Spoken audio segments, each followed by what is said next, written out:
Assalamualaikum, selamat datang kembali di Guru Gembel Channel. Saya kecil-kecilan begini sudah pernah melakukan survei terhadap 1000 orang siswa yang pernah bertemu dengan saya. Saya ajukan 3 pertanyaan di sana. Yang pertama itu adalah, kira-kira berapa penghasilan kamu di usia 25 tahun? Itu yang pertama. Kemudian yang kedua itu adalah, ketika saya memberi kamu duit 1 miliar rupiah, maka apa yang akan kamu lakukan? Kamu pakai uang itu untuk apa? Itu yang kedua. Kemudian yang ketiga itu adalah, sebenarnya cita-cita kamu ini sekarang apa? Nah, dari 3 pertanyaan itu, sayangnya adalah dari 1000 orang siswa yang pernah saya survei itu, tidak ada satupun yang menjawab, atau menjawab dengan sesuatu yang sangat aneh dan sesuatu yang sangat tidak relevan.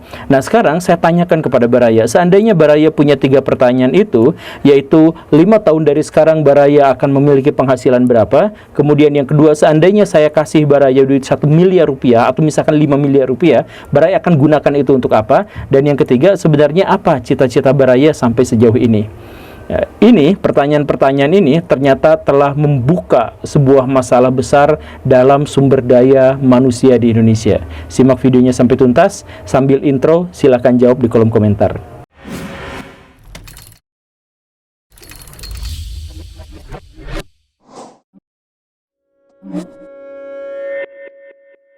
Apakah Baraya sudah cukup waktu untuk menjawabnya? Ya, boleh sekarang, boleh nanti. Tetapi waktu saya bertanya kepada siswa-siswa, yang itu berarti usianya masih belasan tahun, siswa SMA ya, 1000 orang itu, saya tanyakan di usia 25 tahun, kira-kira kamu punya penghasilan berapa? Kebanyakan mereka, atau sebenarnya seluruh di antara mereka itu tidak bisa menjawab secara relevan, atau tidak menjawab sama sekali. Mereka kebingungan untuk itu. Nah, ini adalah salah satu masalah terbesar dari bangsa Indonesia, di mana orang-orang Indonesia relatif tidak memiliki perencanaan dalam kehidupan, tidak punya tujuan, tidak punya visi, tidak punya misi dalam kehidupan.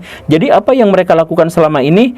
Ya, yang mereka lakukan selama ini adalah menuruti pihak lain ketika pihak lain itu mau melakukan sesuatu. Misalkan ada yang namanya lembaga sekolah. Lembaga sekolah itu menginginkan agar setiap siswanya datang dari jam sekian, kemudian pulang jam sekian, kemudian belajar pelajaran ini pada jam sekian dengan guru sekian dan lain sebagainya. Kemudian ada orang tua yang meminta bahwa anaknya harus begini dan begitu, kemudian ada teman-teman yang harus melakukan begini dan begitu, dan sebagainya. Artinya, perilaku hidup orang-orang di Indonesia kebanyakan itu tidak mengarah pada visi yang jelas, pada tujuan yang jelas, tapi mengikuti apa yang pihak lain inginkan tentang dirinya. Sekolah menginginkan begitu, dia tinggal ikutin. Bangun tidur, nguap-nguap, siap-siap, mandi, kemudian makan, sarapan, kemudian berangkat sekolah. Dia tidak tahu apa yang harus dilakukan di sekolah itu, kecuali mengikuti apa yang diperintahkan kepadanya oleh guru-guru, atau oleh kepala sekolah, oleh satpam, dan sebagainya. Udah itu mereka kemudian pulang, dan ketika mereka pulang, di mana mereka diberikan kesempatan untuk melakukan apa yang mereka mau, ternyata mereka tidak melakukan apapun. Main TikTok, main game, kemudian mereka tidak memiliki visi ke depan. Nah, inilah pada akhirnya yang menyebabkan bangsa Indonesia memiliki kualitas yang tidak baik, kualitas yang kurang. Karena apa? Karena bahkan untuk menata hidupnya pun mereka tidak memiliki perencanaan, tidak memiliki visi, tidak memiliki misi. Coba saya jelasin sedikit, Baraya. Seandainya Baraya di usia misalkan 10 tahun atau 15 tahun berpikir bahwa nanti di masa depan saya akan menjadi seorang presiden, misalkan seperti itu, maka sejak awal Baraya itu pasti sudah memilih jalan kemana untuk bisa mencapai gelar presiden itu. Misalkan masuk ke kuliah yang jurusan politik, atau berkenalan dengan partai politik, atau bikin circle yang berkaitan dengan kemampuan berpolitik, gitu kan. Kemudian mengasah kemampuan berpolitik. Kemudian ketika dia misalkan masuk ke organisasi mahasiswa, dia berusaha untuk melatih kemampuan berpolitiknya apapun caranya. Karena dia visinya sudah jelas, maka sejak awal perencanaannya pun akan terarah. Kan begitu. Sehingga seandainya pun dia tidak menjadi presiden, dia ada di lingkaran pemerintahan, dia ada di lingkaran pejabat, dia ada di lingkaran orang-orang yang berkuasa. Karena apa? Karena memang sejak kecil dia sudah mengarahkan dirinya ke arah sana. Nah, sayangnya adalah kebanyakan dari masyarakat kita, khususnya anak-anak muda itu, mereka tidak mau merencanakan dan tidak mau mendesain kehidupan mereka sendiri. Mereka hanya ingin bahwa takdir mereka itu ditentukannya sama pihak lain. Takdir mereka itu ditentukan sama sekolah, sama orang tua, sama teman-teman, sama circle dan sebagainya. Dan saat mereka dibiarkan untuk melakukan segala sesuatu semaunya, mereka ternyata tidak melakukan apapun. Ini bencana yang sangat besar. Makanya pesan buat Baraya semua, apalagi yang masih anak kecil, yang masih remaja, please lah, rancang sendiri masa depannya seperti apa. Agar apa? Agar kita sukses dan kita bisa mempertanggungjawabkan apa yang kita lakukan dan apa yang kita gagas. Gitu kan? Nah, ini yang pertama. Kemudian yang kedua, pertanyaan yang kedua tadi itu, kalau Baraya dikasih duit 1 miliar sama saya, Baraya mau pakai apa? Ternyata ketika saya bertanya itu ke 1.000 siswa, ternyata tidak ada seorang pun di antara mereka yang juga bisa menjawab dengan akurat atau relevan atau benar. Kebanyakan dari mereka, ya mereka nggak ngerti. Biasanya mereka akan pakai modal. Ya modalnya modal buat apa? Ya nggak tahu, nanti belajar dulu gitu. Artinya sebenarnya mereka tidak punya perencanaan. Jadi begini Baraya, dasar dari kepemilikan seseorang itu adalah ada di otak dulu, baru di tangan dulu. Gak mungkin di tangan dulu baru di otak dulu, tuh gak mungkin ceritanya kayak gitu. Jadi misalkan gini, kalau misalkan Baraya sekarang mau duit 1 miliar, Baraya harus pengen dulu duit 1 miliar itu. Setelah Baraya pengen, Baraya tahu duit 1 miliar itu digunakan untuk apa. Kalau Baraya gak tahu itu, maka seandainya pun Baraya dapat duit 1 miliar, maka uang 1 miliar itu akan hilang, lenyap. Dan 1 miliar itu akan benar-benar hanya dimiliki dalam waktu yang sangat singkat, hanya beberapa saat saja. Karena ya sekali lagi, bagaimanapun itu harusnya dimulainya dari otak. Kalau misalkan Baraya misalkan belajar tentang sesuatu yang pseudoscience misalkan ya, semacam law of attraction misalkan yang seperti itu, atau misalkan Baraya belajar tentang takdir dalam versi agama Islam atau versi Cina dan sebagainya, maka Baraya akan sadar bahwa sebenarnya Baraya hanya akan mendapatkan sesuatu kalau Baraya menginginkannya. Misalkan dalam doktrin Islam, misalkan ya, bahwa Tuhan itu sesuai dengan perasaan hambanya. Jadi kalau misalkan hambanya sejak awal sudah berencana bahwa saya akan punya duit 1 miliar dan saya tahu akan gunakan untuk apa, maka sebenarnya secara teoritis dalam doktrin itu, Baraya akan segera mendapatkan uang itu. Tetapi kalau misalkan Baraya sejak awal memang tidak tahu gimana saya dapat uang itu, dan kalau saya dapat uang itu akan saya gunakan untuk apa, maka Baraya memang selamanya tidak akan mendapatkan uang itu, kan begitu ya. Jadi, dan ini pernyataan yang agak doktrin seperti ini, atau pertanyaan pseudoscience yang semacam ini, law of attraction yang segala rupa itu, ternyata memang ada penjelasan sainsnya. Luar biasa kan? Ada penjelasan sains. Jadi dulu itu ada seorang ilmuwan Italia yang namanya adalah Vilfredo Pareto, dia kemudian menemukan satu fenomena yang sangat unik di Italia pada waktu itu, pada zamannya, pada tahun 1800-an akhir. Dia menemukan bahwa 20% orang Italia itu menguasai 80% tanah yang ada. Sisanya berarti apa? Sisanya adalah 20% tanah ternyata dikuasai oleh 80% orang. Berarti ada ketimpangan, ada kesenjangan yang sangat tinggi. Kemudian ketika dia melihat masyarakat di berbagai kawasan dunia, ternyata dia menemukan fenomena yang sama, bahwa 80% tanah itu hanya dimiliki oleh 20% orang saja. Jadi sebagian besar sumber daya dimiliki oleh segelintir kecil orang. Inilah yang kemudian memunculkan istilah elit global.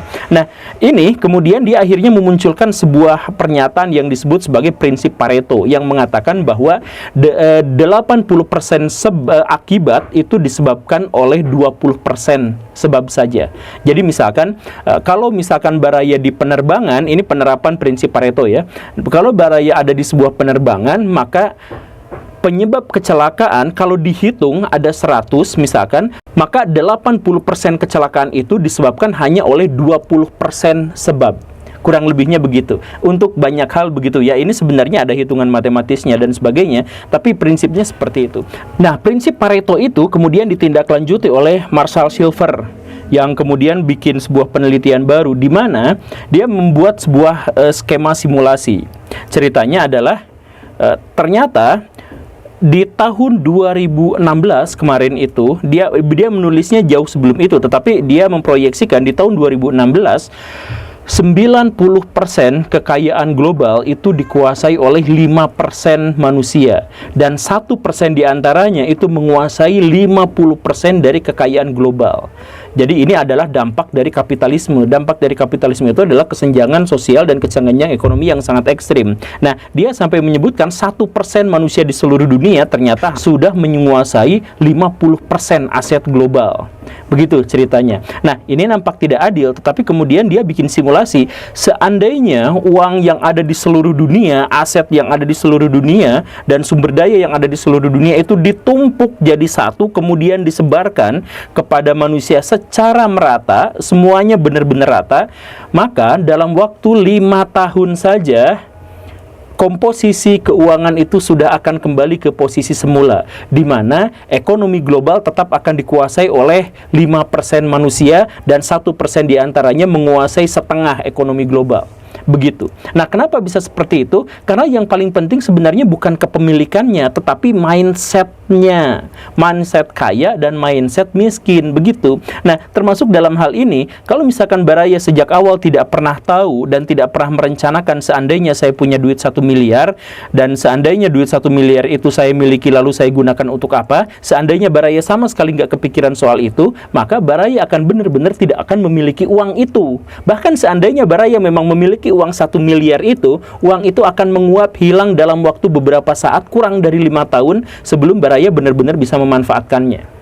Begitu. Nah, faktanya yang tadi mengerikan itu apa? Faktanya adalah anak-anak di Indonesia memang benar-benar tidak tahu seandainya mereka memiliki uang 1 miliar, mereka akan gunakan untuk apa, mereka nggak tahu itu. Mereka nggak punya perencanaan, nggak punya mindset, nggak punya pikiran, nggak punya target bahwa saya akan mendapatkan uang segini pada tahun berapa, dan setelah saya memilikinya saya akan gunakan untuk apa, itu belum kepikiran. Nah, akhirnya apa? Ya kalau misalkan berharap saja tidak, berencana saja tidak, bagaimana mungkin dia memilikinya? Jadi kalau misalkan Baraya mau sukses, misalkan Baraya mau bersedekah 1 miliar rupiah untuk bangun masjid atau bikin jalan raya, bikin jembatan apa segala rupa, maka mulailah merencanakan hari ini juga.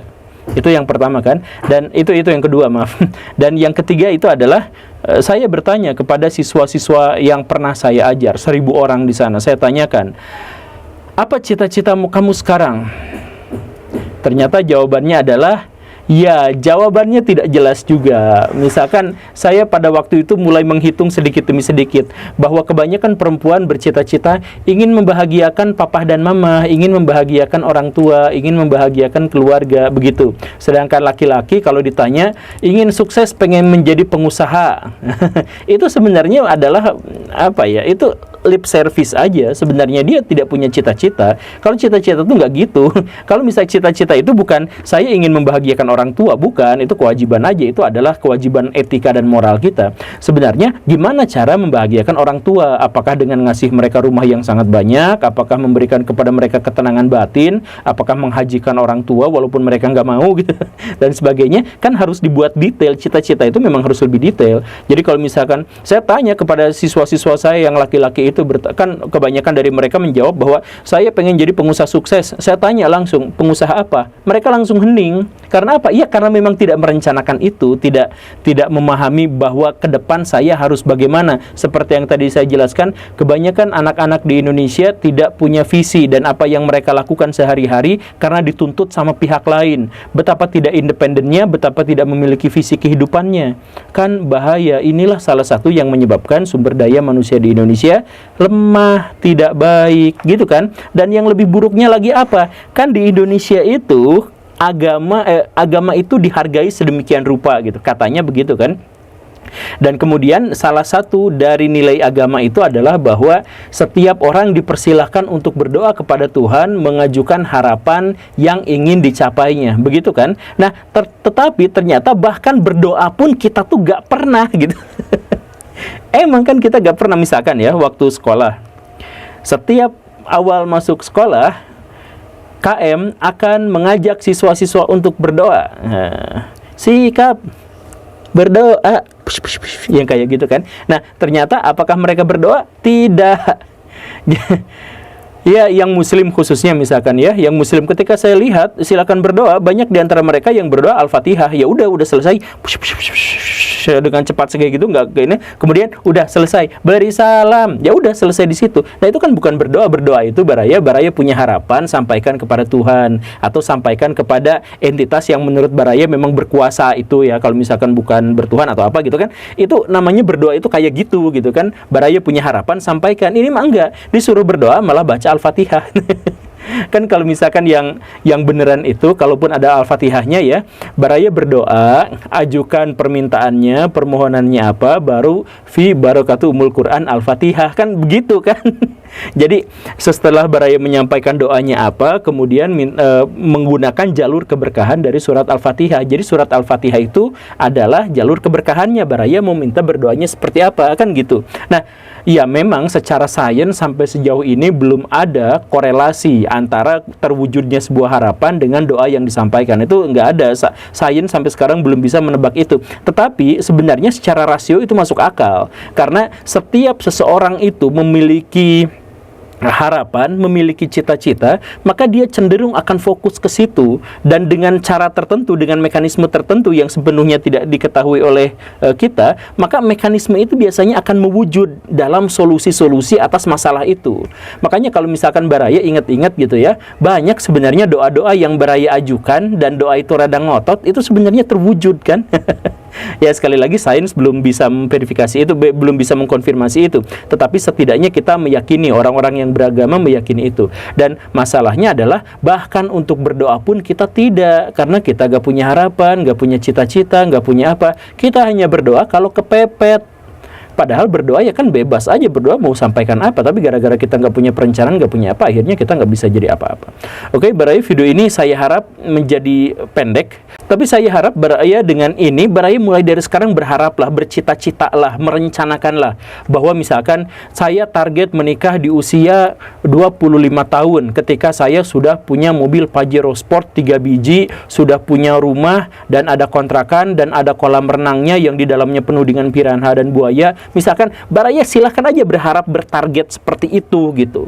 Nah, gimana caranya agar target itu tidak menjadi sebuah hayalan belaka? Ya, biasanya target itu akan mengarahkan kepada Baraya gimana caranya untuk sampai sana. Jangan pernah menitipkan takdir Baraya itu kepada pihak lain, kepada orang lain. Jangan pernah. Jangan pernah ketika Baraya melakukan begini dan begitu ya karena peraturannya seperti itu. Jangan hanya seperti itu. Ketika Baraya sekolah, maka Baraya harus punya target. Saya harus menguasai ilmu ini, saya harus bisa ketemu sama orang seperti ini, saya harus menyerap semua ilmu yang didapatkan dari guru ini, dan saya akan menggunakan dengan cara seperti ini. Ketika misalkan Baraya bekerja, bukan hanya melakukan rutinitas, tetapi nanti bulan berikutnya saya akan bisa bertemu dengan bos yang lebih besar, kemudian saya akan diangkat, naik gaji saya, kemudian saya akan resign di puncak karir, sehingga saya memiliki value yang sangat besar, kemudian saya bikin usaha dengan modal yang sangat besar, begini. Rencanakan semuanya dari sekarang, agar kehidupan Baraya itu lebih bermakna dan agar Baraya hidup secara independen. Oke, itulah tips untuk menjadi orang sukses, bahkan seandainya Baraya tidak menjadi anak presiden. Terima kasih karena sudah menyimak. Saya Guru Gembul. Assalamualaikum warahmatullahi wabarakatuh. Assalamualaikum Baraya, ini Guru Gembul. Di studio saya yang belum jadi ini, saya kedatangan sebuah lukisan yang sangat unik. Coba kita lihat lukisannya. Ini sebenarnya kurang lebih yang saya bisa kebayangkan, ini adalah gambar sebuah kota kuno yang entah bagaimana kehilangan penduduknya sejak ratusan tahun yang lalu atau mungkin ribuan tahun yang lalu. Maka di sini ada jalan setapak, kemudian di sini ada gapura, masuk ke sini, di sini ada sungai, di sini ada gedung yang entah apa namanya, mungkin candi yang dikelilingi oleh parit-parit dengan air sungai yang mengalir ke sini dan seterusnya dan seterusnya. Ini adalah tata kota di zaman dulu yang sangat luar biasa. Di sini ada lautnya, di sini ada muaranya, di sini ada bangunan-bangunannya. Tapi coba tebak yang lucu dari lukisan ini, itu apa coba? Lukisan ini ternyata dibuat pakai pulpen. Coba masuk ke detailnya. Ini pulpen semuanya. Pulpen semuanya ini menggunakan pulpen, karena ini adalah salah satu karya seni yang, ya, seni itu subjektif, setiap orang bisa memahami dengan cara yang berbeda, tetapi fakta bahwa ini pakai pulpen ini lucu. Dan di antara semua keunikan-keunikan ini ada yang lucu sih. Ini saya nggak tahu ini Pak Hadi yang bikinnya. Apa maksudnya? Apakah itu ada aliennya atau dewanya atau apa? Kenapa ada di situ di tengah-tengah sebuah pemandangan kota kuno yang sangat luar biasa? Ini harganya 660 juta. Kalau mau silahkan pesen. Cuma untuk orang yang ngerti seni dan punya duit. Hihihi.